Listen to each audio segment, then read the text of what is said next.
Hey, y'all. Welcome to Questions You Didn't Ask. Did you know that this very spot could be showcasing your business or event? Whether it's an audio ad on our podcast or a visual ad on our new YouTube station, or even both, we've got the space for you. Niasha Fray Consulting is reaching a growing audience of over 1,000 leaders who are passionate about health equity, social justice, and civil rights activism. These are professionals just like you, working across higher education, research, healthcare, nonprofit, government, and even public health sectors. If you're ready to get your message in front of a dedicated and engaged audience, send me an email at niashafrayconsultingllc@gmail.com. Let's talk about how we can help you connect with the people who need to hear about your services and products that advance health equity and wellness. Don't miss out. Get in the mix and let's make an impact together.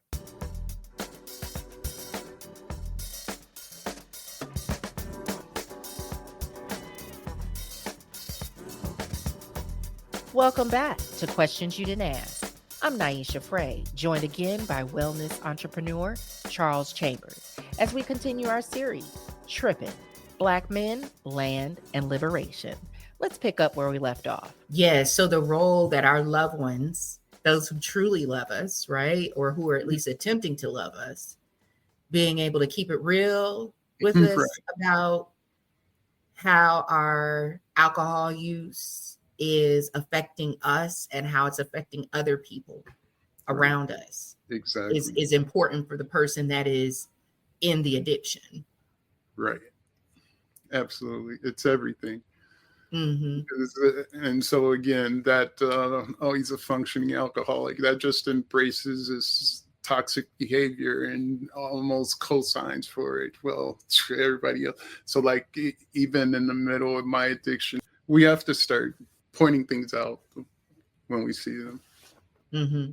Mm-hmm. Yeah. And also I think that functional alcoholism, if I can go there, kind of plays into our values as a capitalist society, which says that as long as you are able to get yourself up in the morning, go to work, whatever kind of work that is, make some sort of money, pay some sort of bill, and not tear up too bad, it's okay. Right? Right. But the functionality is usually centered around, does that person still hold a job? Does that person still make money or contribute to the economy in some way outside of just the ABC store? That's what we call it in North Carolina, is Aunt Betty's Closet, ABC, right? The liquor store, okay? The corner store, are you contributing to the economy? Are you at least at your kids' function, regardless of whether or not you're high or drunk while you're there? If you're sitting there high or drunk, do you at least keep it to yourself and, it's not reeking through your pores, but just you sitting there behaving? Are you functioning? Right. And so to me, that kind of speaks into our values of capitalism over and to seem rather than to be, right? Do you at least seem healthy? Do you at least seem okay and functional, rather than are you being healthy? So that's kind of what I'm getting from what you're sharing, and also just reflecting on my experiences, whether it's professional experiences or how substance use has impacted my loved ones. Right. So to keep the conversation moving, how do you define mindfulness? Mindfulness. Yeah, and how has it influenced your approach to healing and entrepreneurship? So I hear you talking about keeping it real with yourself, as far as this functional alcoholism is concerned. And then I also hear you talking about how you are in nature and you're checking in with yourself. So where does mindfulness fit into that? And also in terms of how you facilitate healing and these adventures with the other folks that you invite into this space? So it's like 5 different. I know, right? I'm terrible at that. So take it where you want to. Yes, mindfulness. When you say mindfulness, that's being present. That's everything. Being present, what I mean is it's much like for this interview, me showing up. It's me having my head right for the situation, not just dragging into it, to being present in my mind, heart, body, and soul, being present in moments when I'm dealing with my kids or my loved ones. When at work, showing up and being present in the situation of whatever it is, taking the time to do that. I use the golf analogy to describe it. It's like practicing mindfulness is like playing 18 holes in golf. So like after, no matter what happened on your previous swing, you have to clear all that out of your head and recenter, refocus, and have that attitude. Like say you duff the first shot, make a mistake on that first shot. You got to let that go and clear your head and say, hey, I'm getting ready to blast this out into the universe, and quiet all that negative noise out and just be present in the moment and just say, hey, I'm going to do this without any noise from what has happened just minutes before. You've got to approach this next scenario with a clear head and an open mind to have it do what it do. So doing that, practicing, no matter what happened in the past, that's gone. To approach your next step with all the optimism of the universe that everything's possible. And so in traveling, that's what I practice, showing up. And no matter what happens in the past, there's opportunities. This is a whole blank slate full of opportunities for whatever. If I'm clinging to the past, there could be all sorts of voices that sort of mute whatever options or possibilities. It cancels them out because, the negative talk inside my head would say, oh, well, that'll never work. Forget about doing that. By being present in the moment, it's quieting all that and stepping into today, right now, with clean slate, ready to receive. That carries into my work and everything that I do today. I think I practiced some of that before I quit drinking. And once I sobered up, I sort of learned the words for it in terms of focusing my efforts and being present, showing up. How do you help facilitate that mindfulness when people join you on your set trips? So for me personally, I share my experience of what I do, but also with our trips, we have a therapist involved, and she helps walk people through certain experiences. We encourage the people to journal.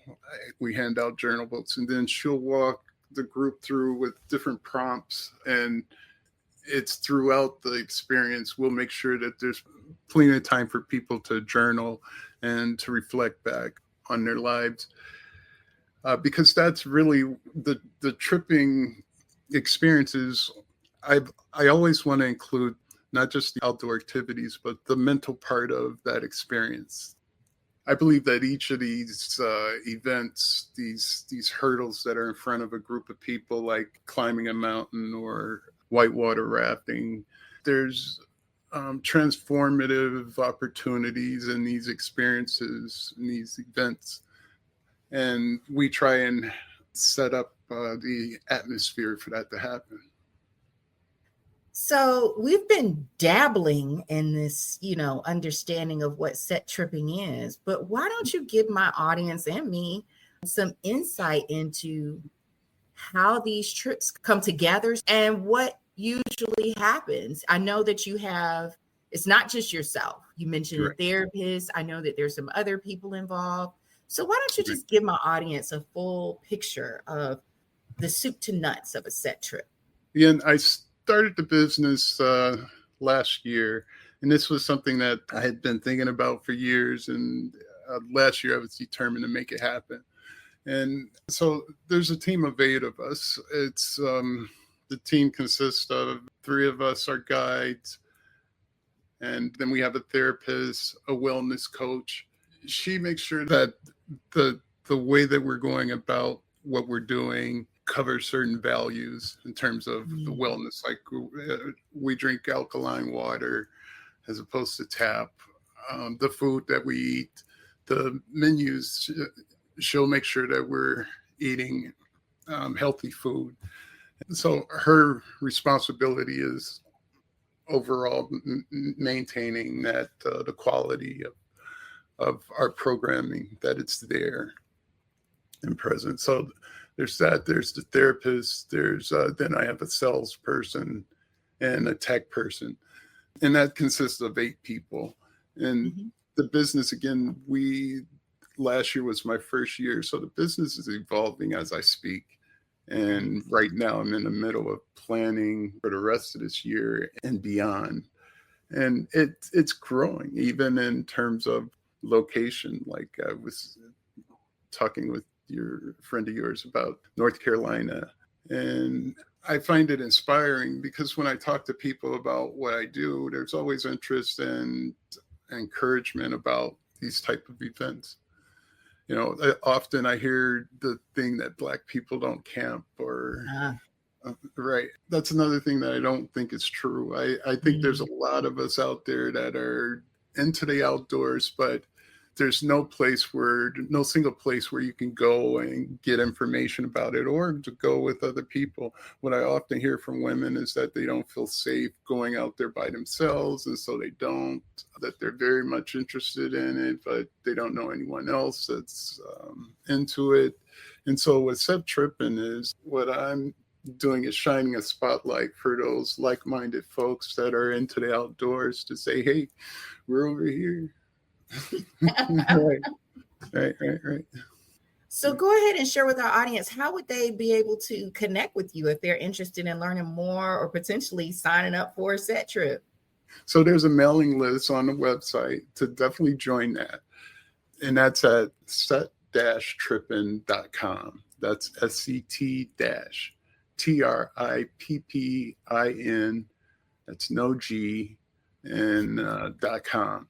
And there, definitely sign up on the mailing list. But that'll give you, if you go there, it'll give you some insight to what we do. And again, that's evolving. As things come online, that's where you'll find them. Yeah, tell us some of the places that you visited and maybe even some of your favorite moments on a set trip.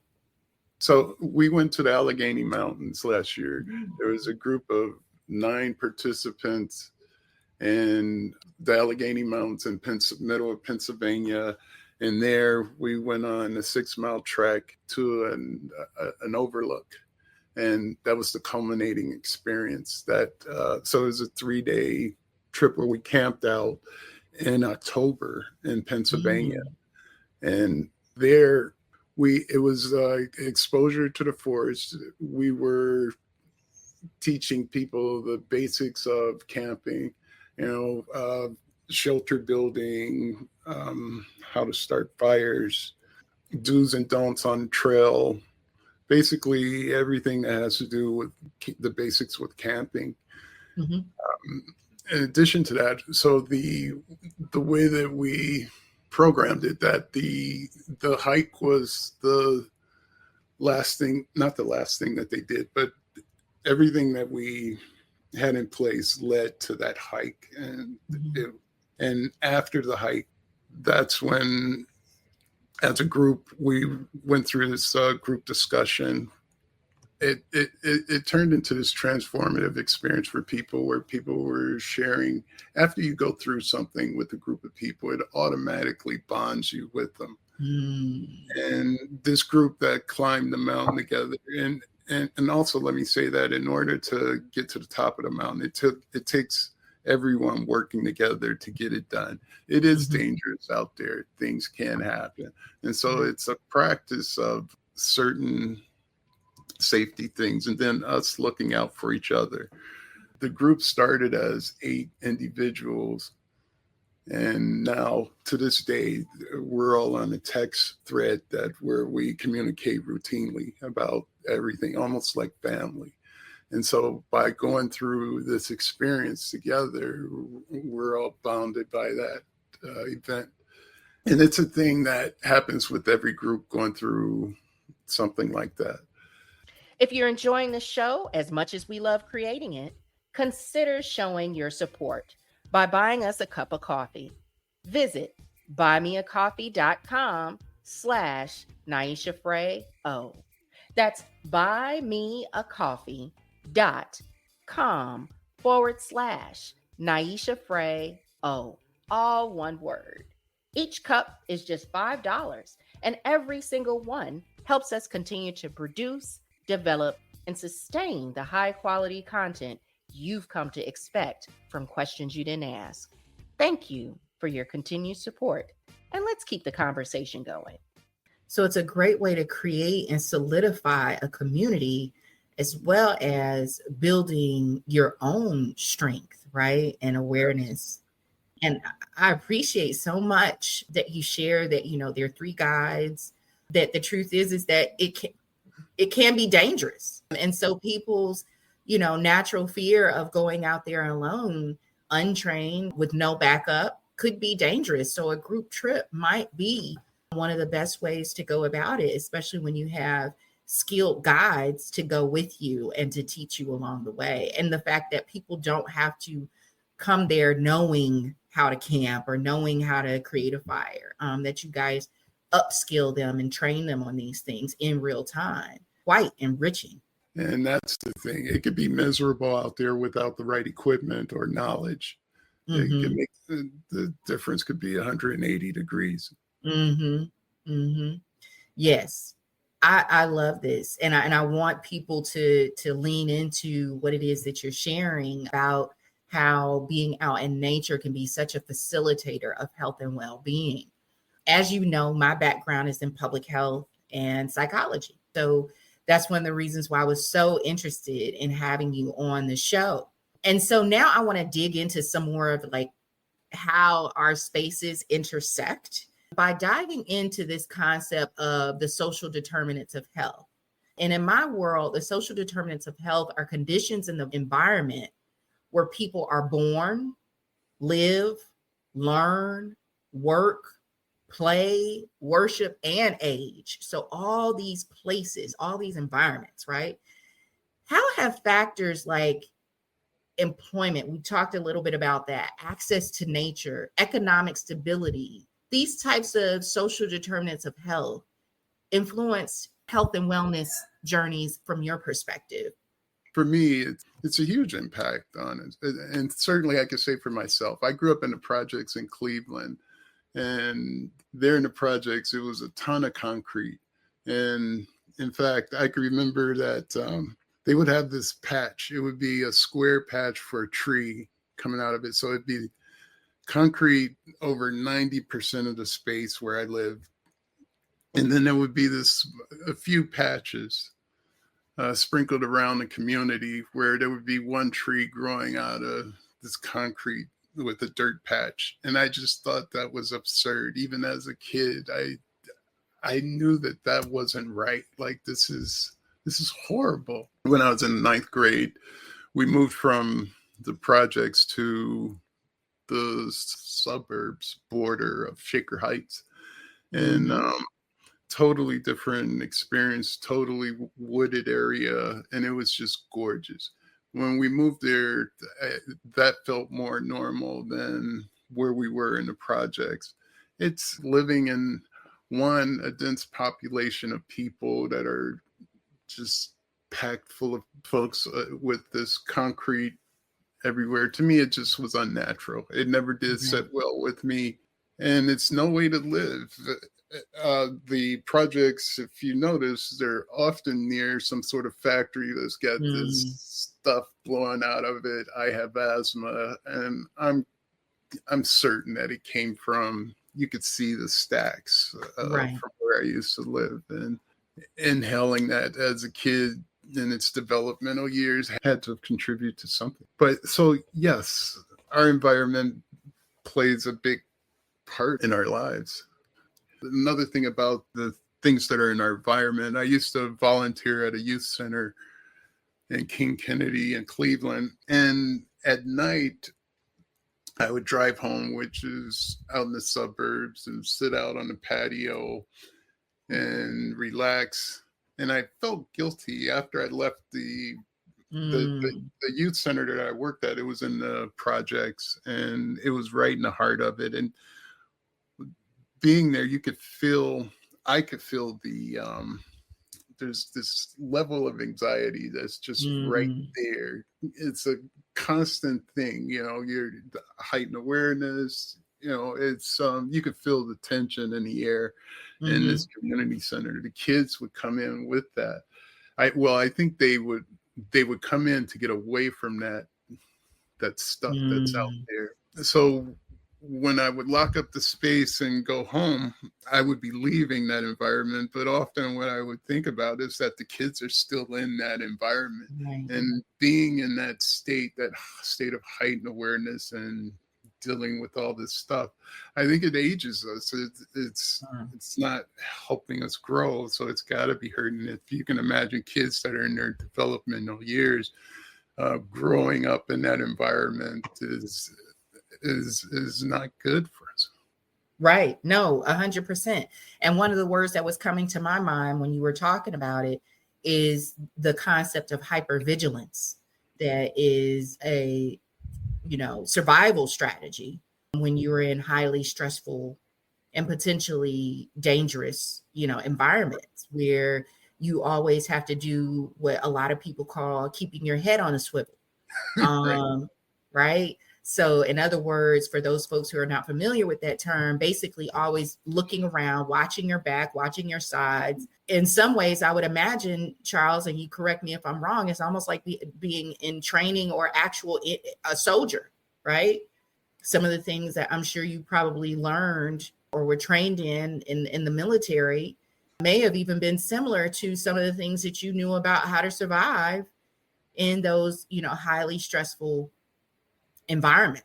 So, and then it's even interesting to think about, and I tend to go down these rabbit holes and connections and things like that. But how a lot of times, our kids in the hood are targeted by the military to join as a means to get out, right? But it's to get out and go into what, right? So you talk a little bit about some of the statistics and culture and opportunities or lack thereof that are present in the military, and how they can feed into some of our, unhealthy behaviors that we might have shown up there with trying to escape, but you kind of go in deeper.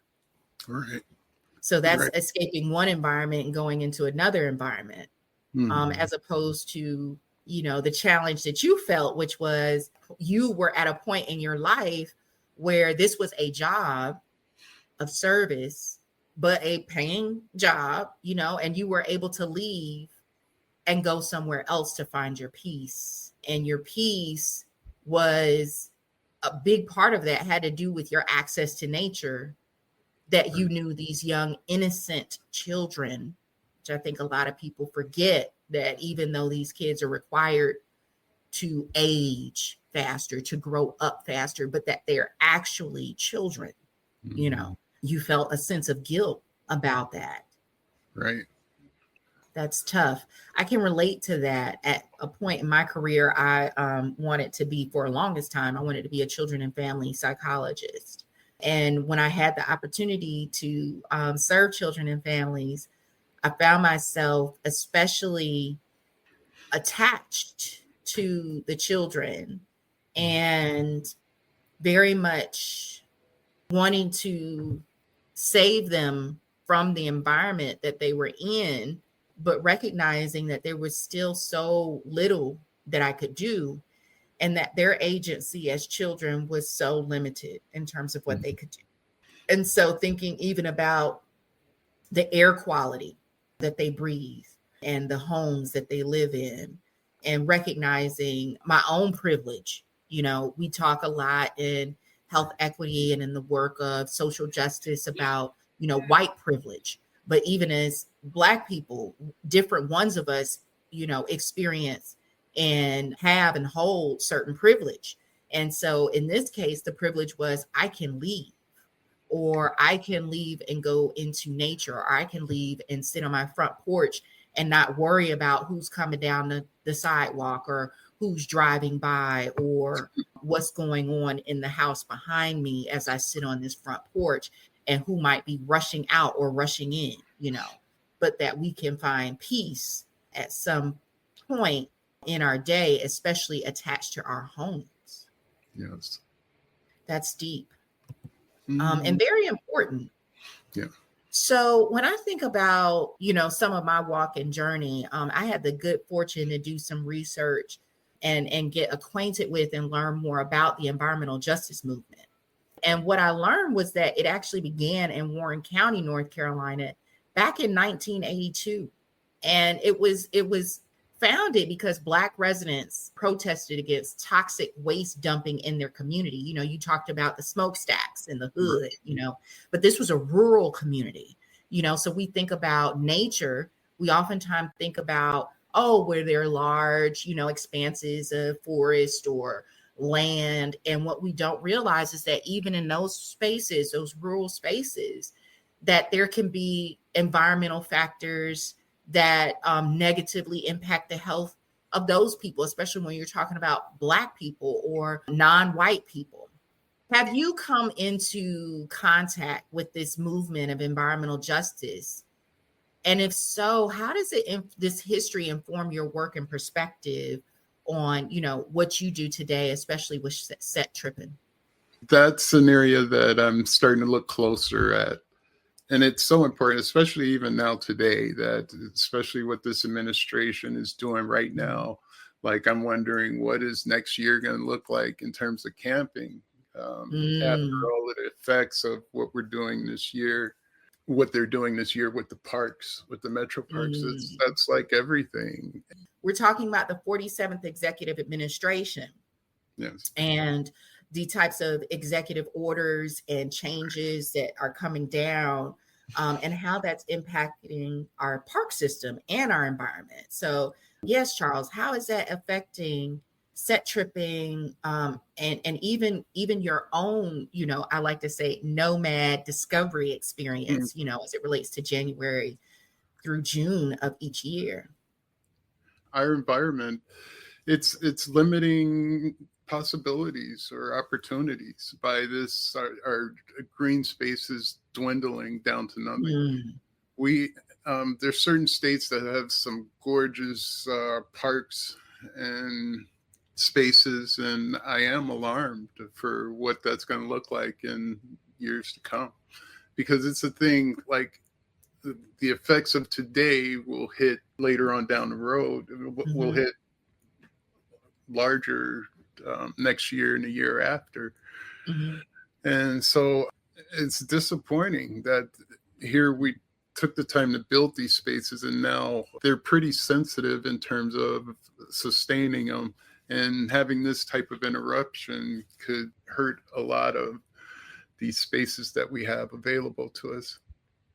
And it's terrible. So, and what it does is limit opportunities with where we can go. Yeah. And find those healing spaces.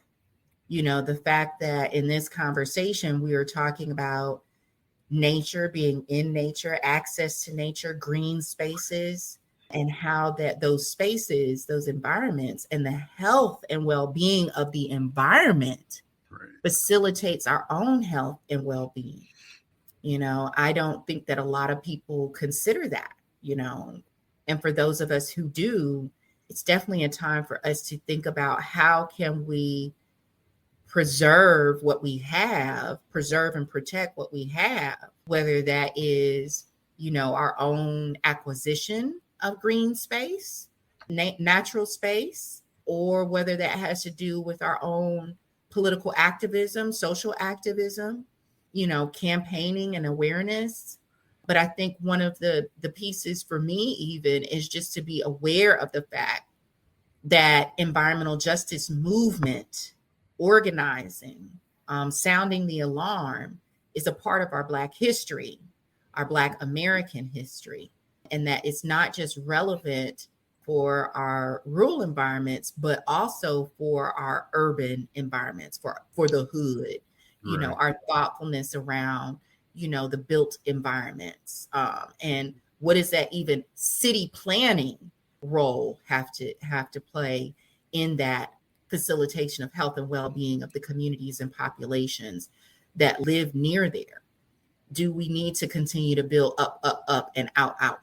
How is real estate being overutilized? And what does that look like? I know I've been privileged to have family in Cleveland, Ohio, and visit there and be there for all my life.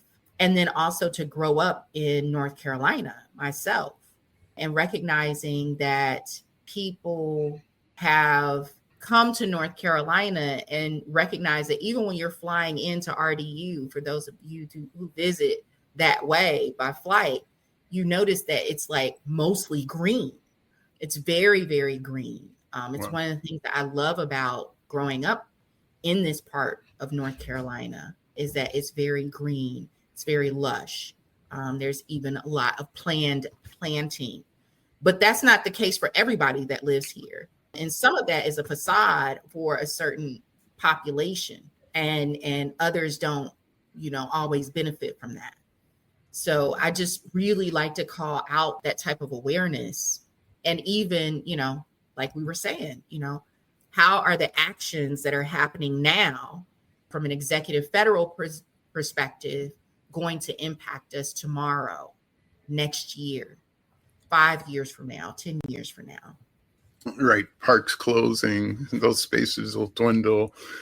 And worse, the ones that are open won't have the support that they need. And so things will fall by the wayside. It takes time to get these spaces to where they are now, and to start going in reverse or killing off these spaces is just terrible. That's a wrap on this episode of Questions You Didn't Ask. I'm Niasha Fray, and it's been a privilege to speak with Charles Chambers, founder of Set Trippin Outdoor Adventures. His reflections on freedom, recovery, and reclaiming space set the stage for what's ahead. Join me next time as Trippin' Black Men, Land, and Liberation continues.